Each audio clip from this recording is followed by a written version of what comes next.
Welcome to bird media. నేను వైష్ణవి. ప్రపంచ సైనిక శక్తిలో అగ్రస్థానంలో నిలిచిన యుఎస్ ప్రపంచ రాజకీయాల్లోనూ కీలక పాత్ర పోషిస్తూ వస్తోంది. ప్రపంచ పోలీస్గానే పేరు పొందింది అమెరికా. అయితే ఇటీవల కాలంతో ఇరాన్తో నెలకొన్న ఉద్రిక్తతలు, పరస్పర దాడులు మరియు ప్రతిదాడుల వాతావరణం అమెరికా వ్యూహాత్మక నిర్ణయాలపై ప్రశ్నలు లేవనెత్తాయి. సైనిక పరంగా శక్తివంతమైన దేశంగా అమెరికా ఉన్నప్పటికీ దీర్ఘకాలిక యుద్ధాలు కేవలం ఆయుధ బలం ద్వారానే గెలవగలమని ఈ సంఘటనలు సూచిస్తున్నాయి.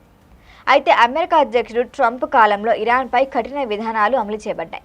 వాటిపై ఆర్థిక ఆంక్షలు, సైనిక ఒత్తిళ్లు, వ్యూహాత్మక హెచ్చరికలు వంటి చర్యలు తీసుకున్నప్పటికీ ఇరాన్ పూర్తిగా అయితే వెనక్కి తగ్గలేదు.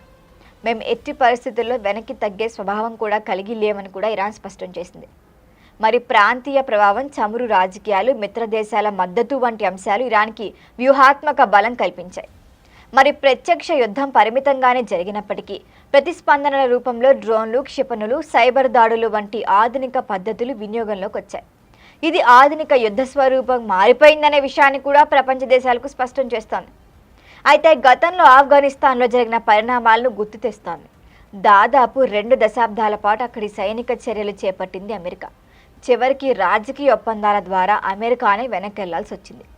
మరి దీర్ఘకాలిక యుద్ధాల్లో భౌగోళిక పరిస్థితులు, స్థానిక మద్దతు, సాంస్కృతిక అంశాలు కీలకంగా మారతాయని ఆ అనుభవం కూడా చెప్తోంది. ఒక దేశాన్ని పూర్తిగా లొంగ తీసుకోవటం అంటే కేవలం సైనిక బలం ద్వారానే సాధ్యం కాదు అనే పాఠం కూడా అమెరికా నేర్చుకుందని చెప్పొచ్చు. మరి ఇరాన్తో ఉద్రిక్తతల సందర్భంలో కూడా ఇదే అంశం స్పష్టమైంది. సైనికంగా నష్టం జరిగినప్పటికీ వ్యూహాత్మకంగా పూర్తి స్థాయి పట్టు సాధించడం అమెరికాకి కష్టమే, ఫ్యూచర్లో కూడా కష్టమే. మరి హర్ముజ్ జలసంధి వంటి కీలక వాణిజ్య మార్గాలపై ఇరాన్ ప్రభావం ప్రపంచ చమురు సరఫరాలపైనే ప్రభావం చూపిస్తుందని గత కొన్ని రోజులుగా మనం తెలుసుకున్నాం.